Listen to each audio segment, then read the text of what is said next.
Welcome back. I'm rather incoherent, and it's time to continue our discussion of the current format with the Guardian class.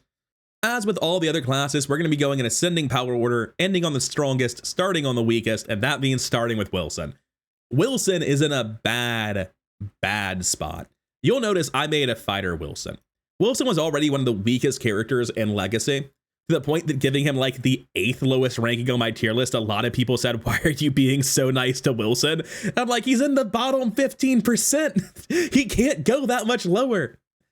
Well, Wilson got gutted, unfortunately. If you want to play Flex Wilson, I've got terrible news for you popping over here. You'll see that there's no lantern. There's no fingerprint kit. There's no Flex Wilson at level 0. You can get fingerprint kit level 4. There are things Wilson can do to find clues. But if your team was okay with you finding no clues at level 0, they probably don't need you to find clues at level 15 either, right? So that sort of pushes Wilson to playing a fighter. And in terms of being a fighter, you do have chainsaw plus cleaning kit, so that's neat. But you're a Guardian, and Guardian's sum total of draw is the neutral cantrips and glory. So yeah, that's all you get. You can't reliably find this combo, so what else do you have? Beat Cop can deal damage. He's a pseudo weapon. Machete is your best weapon outside of whatever you're spending experience on. You could run Crowbar. Frankly, this should probably just be a 45 automatic in case you miss Machete and Chainsaw. But by running the Crowbar, it gives you like more flexibility to find clues. And frankly, this character looks so bad at fighting that I kind of think I need to ask the Flex to do a whole lot of fighting and then contribute to clues myself. That's why I'm running Crowbar. We're running Where's the Party? That's a card that is improvised, so Wilson gets it, and you can use it to troll enemies. Enemies which you will hopefully be able to kill. So like, again, if I'm running Where's the Party, I should probably turn this into a 45 automatic. But I'm just going to be real with you, same as with Amina. I think Wilson's the worst character in current. At least Amina will eventually just function because all the Mystic cards are packaged with big head boosts and your whole deck boost head and all your cards use head. With Wilson, you've got no draw, nothing strong about you. If everything goes right, you have 6 uses of a chainsaw. Like, dude, this character is terrible. They are in such a bad spot in current, which is so funny because like you'd think the tool guy would get printed with a bunch of tools that are really good for him. I mean, hell, one of the cards they printed in Specialist was for Wilson. He's only art, and it's like, you think adding +2 value to the Crowbar is going to change anything? Like, let's just go to tools real quick, right? Let's just show off how bad this is. Cleaning kit, Crowbar, flashlight, nothing. Lockpicks, thieves kits. We'll come back to that one. Okay, so there's a lot in these last two. We have most of them being wholly irrelevant to Wilson actually fighting, but not good enough to find clues with. Who knows? Maybe you need to go into magnifying glass and have somebody else dodge them to use a microscope. This is just like such an eclectic pile of random shit that Wilson has access to from Seeker and Survivor that maybe there's a different path here. But like, again, you have no draw. Are we really going to use Handhook and the rest of the discard archetype? Probably not. Like, I cannot justify playing Wilson. My D tier is basically characters that current murdered, and Wilson is definitely one of them. I don't understand how to make Wilson a character that has anything interesting about them.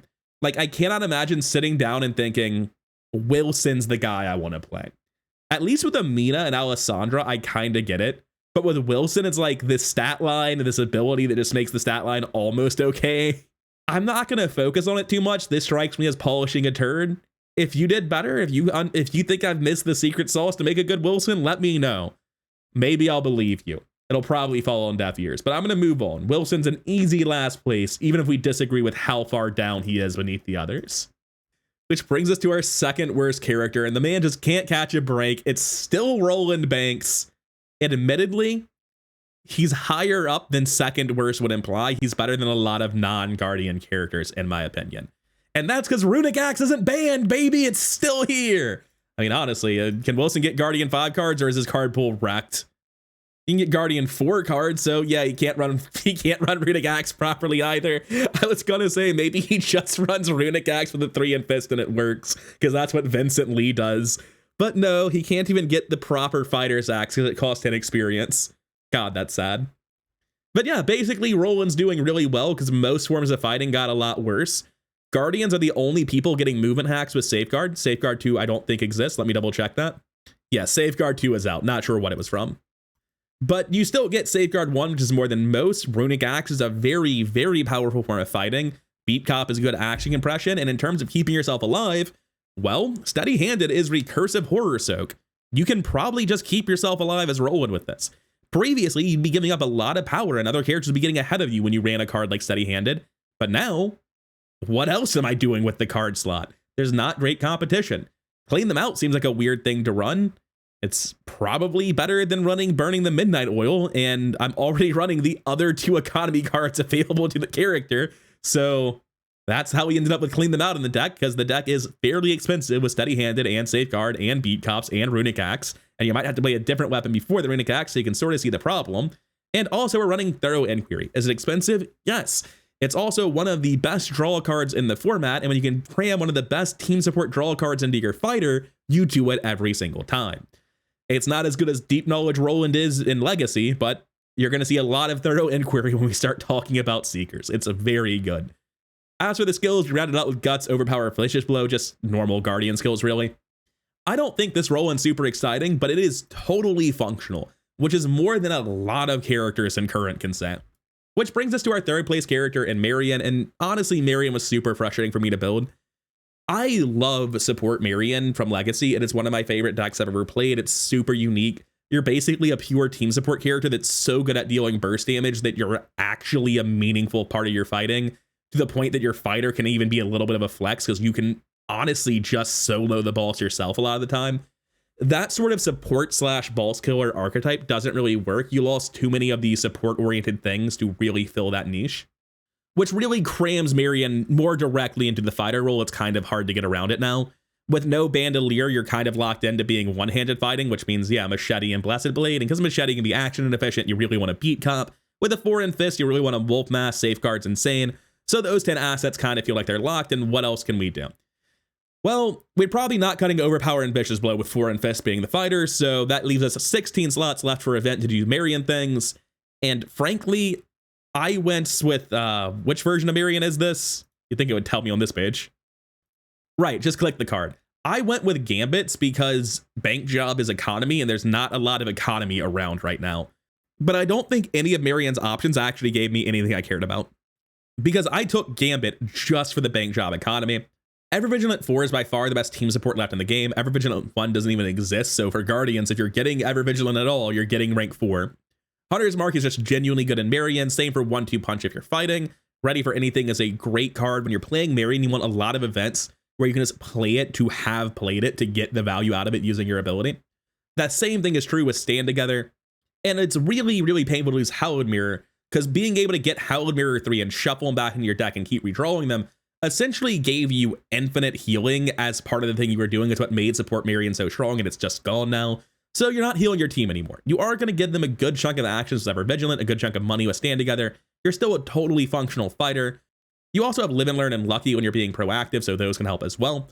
It's just a totally functional fighter. Very different from Roland, probably better than Roland in my opinion. But I could see it going either way. The main thing with Marion is I think that, like, oh no, she's probably worse than Roland, isn't she?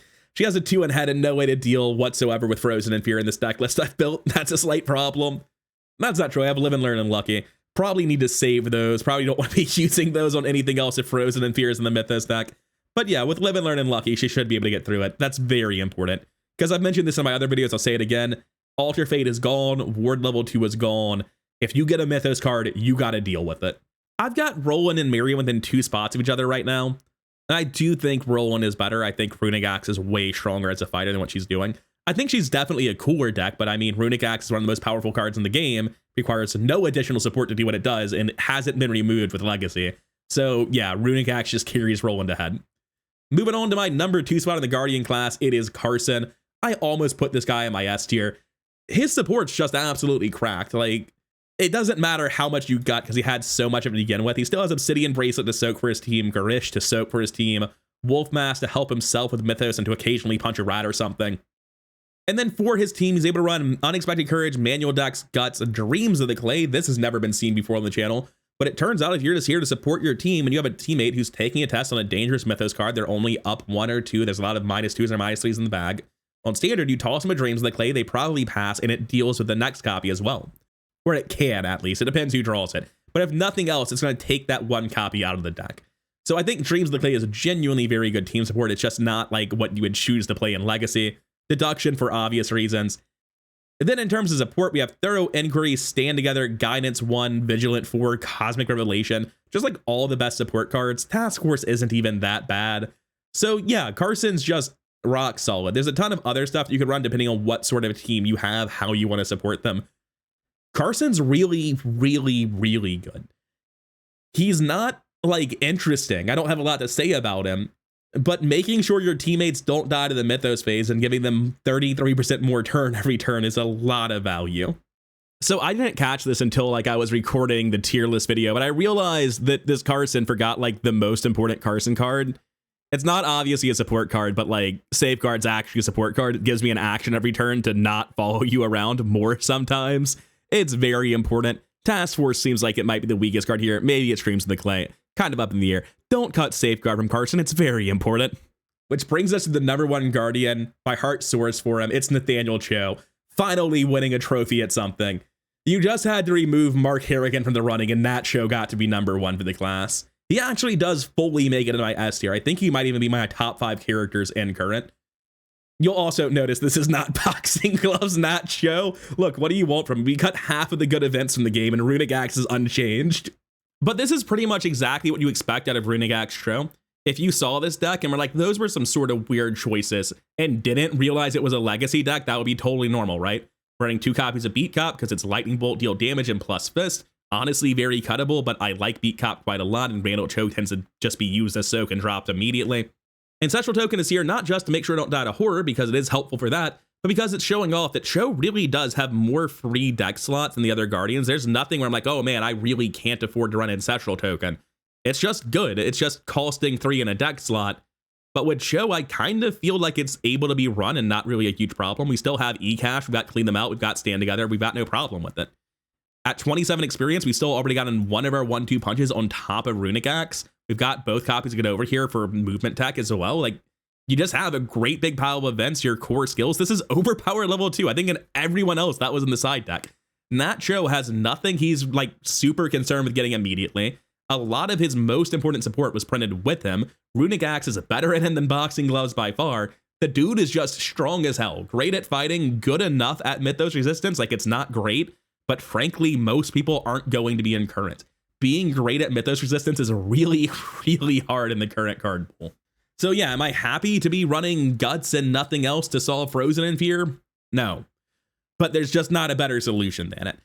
Unfortunately, a lot of Guardians, maybe just most characters in general, are going to be stretched for Mythos resistance, and my plan for Foot Treacheries is, God, I hope I don't draw them. That's kind of it.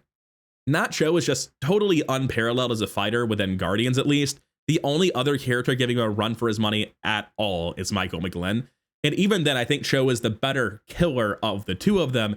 It's just that Michael McGlynn has other things that make him, I think, on the whole, a better character.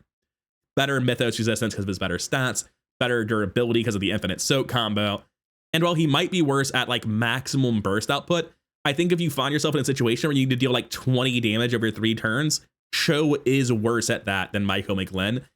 And the situation I'm describing doesn't happen often, but in the most catastrophic enemy pileups, that is where Cho starts to run out of fuel a little bit.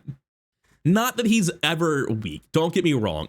Cho will solve situations almost no other fighter could.